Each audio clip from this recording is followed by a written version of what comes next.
तो तुम्हारा एक तरीके से जो कुछ भी तुम हो, तुम अपने आप को समझो कि तुम एक सपने देखने की मशीन हो और सपना देखते हो। अब सपना देखने के लिए ये नहीं जरूरी है कि तुम सोए हुए हो, नहीं, तुम जीते जागते भी सपने देखते हो, खाना बनाते भी सपने देखते हो, घोड़ी की सवारी करते हो तब भी सपना देखते हो, अपने घर में बैठे रहते हो तब भी सपना देखते हो, बाहर जाते हो तब भी सपना देखते हो। सपना देख रहे हो? क्या सपना है? कौन नहीं देखता है सपने? क्या सपने देखते हो? तुम ऐसे हो जाओ, तुम ऐसे हो जाओ, तुम्हारे साथ ये हो जाए, तुम्हारे साथ ये हो जाए, तुम्हारे को पैसे मिल जाए, तुम्हारे को तुम्हारी प्रमोशन हो जाए, तुम्हारा टेस्ट पास हो जाए, ये कर लो, वो कर लो, वो कर लो, यही सब सपने देखते। कौन नहीं देखता? और सबसे बड़ी चीज यह है कि तुम्हारा एक सपना हो और वो ऐसा सपना हो जो दुनिया का सपना ना हो,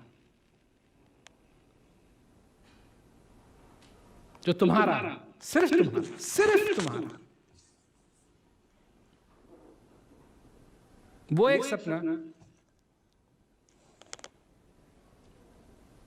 जो अगर संभव हो जाए, अगर साक्षात हो जाए, तो तुम्हारे जीवन के अंदर आनंद ही आनंद हो। स्वर्ग वाला सपना नहीं, नरक वाला सपना नहीं, बिजनेस वाला सपना नहीं, पर ऐसा सपना जिसके साकार होते ही तुम्हारे जीवन में आनंद हो। तुम अपने अंदर जाकर के उस चीज को समझ पाओ कि तुम यहां हो क्यों। क्योंकि सपने के बारे में अगर कहा जाए तो जैसे ही तुम उठे, जगे, सपना खत्म।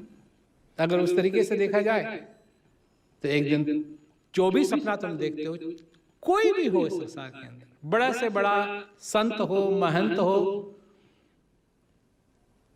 कोई भी हो, बड़ा से बड़ा ऑफिसर हो, पॉलिटिशियन हो, विद्वान हो, बिजनेसमैन हो, किसान हो, कोई भी हो, कुछ भी करे, जितने भी सपने किसान देखता है, जितने भी सपने कोई भी देखता है, राजा देखता है, रंग देखता है, एक दिन जब पृथ्वी ही नहीं रहेगी तो वो सारे सपने अपने आप ही खत्म होना हो जाएंगे। क्या बचेगा? कुछ नहीं बचेगा। जिस दिन तुम चले जाओगे, तुम्हारे सारे के सारे सपने तुम्हारे साथ ही चले जाएंगे। और अभी तक तुमने क्या देखा है? वही देखा है जो किसी और ने देखा है, किसी और का सपना है, किसी और का सपना है, किसी और का सपना है। और मैं यही कह रहा हूं कि तुम्हारा अपना सपना क्या है?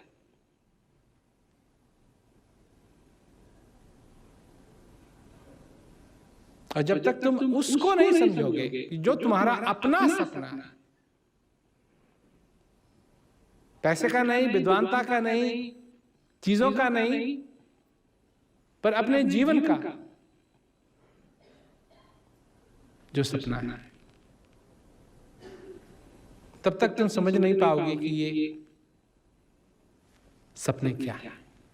आते रहेंगे, जाते रहेंगे, तुम उनके पीछे लगे रहोगे।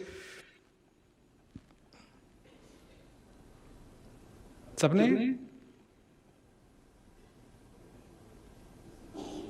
पर जब तुम्हारा ये सपना जो तुम्हारा अपना है, निजी सपना है, जब तक ये पूरा नहीं होगा तब तक आगे बात चलेगी नहीं। सबसे बड़ी बात यह है कि तुम अपने जीवन के अंदर उस परम आनंद की अनुभूति करो जो ज्ञान मिला है। इसका सेवन करो, इसका भजन करो, इसका अभ्यास करो, क्योंकि जब तक हम वो नहीं करेंगे जिस चीज के लिए हम हैं, और सिर्फ वही करते रहेंगे जिस चीज के लिए हम नहीं हैं, और उस हालात में अगर हम आनंद की अनुभूति चाहते हैं तो कैसे अनुभूति हो, कैसे अनुभूति हो? चक्की में अगर कपड़े धोना शुरू कर देंगे, सारे बटन उसके टूट के आएंगे, फटी जो कुर्ता अगर उसमें डाला तो फटा हुआ आएगा, तो दुख नहीं होगा? क्यों नहीं होगा? वो चक्की में अगर पैंट डाल दें, आटा तो नहीं बनेगा उसका, टूट टाट जाएगी, सब कुछ टूट जाएगा, फट जाएगी। अब मनुष्य भी तो और क्या कर रहा है? समय की चक्की में क्या डाल रहा है? अपने आप को डाल रहा है। उसे दुख होता है, दर्द होता है, फिर वो चिल्लाता है कि मेरे साथ ये क्यों हो रहा है? और डाला किसने? खुद ही कूदता है। कोई अगर ये कहे भी कि मत जा, मत कूद, कहे नहीं मेरे को कूदना। फिर जब दर्द होता है, जब दुख होता है, तो फिर सबको कोसता है, मेरे साथ ऐसा क्यों हो रहा है, मेरे साथ ऐसा क्यों हो रहा है, मेरे साथ ऐसा क्यों हो रहा है। समझें, विचारें,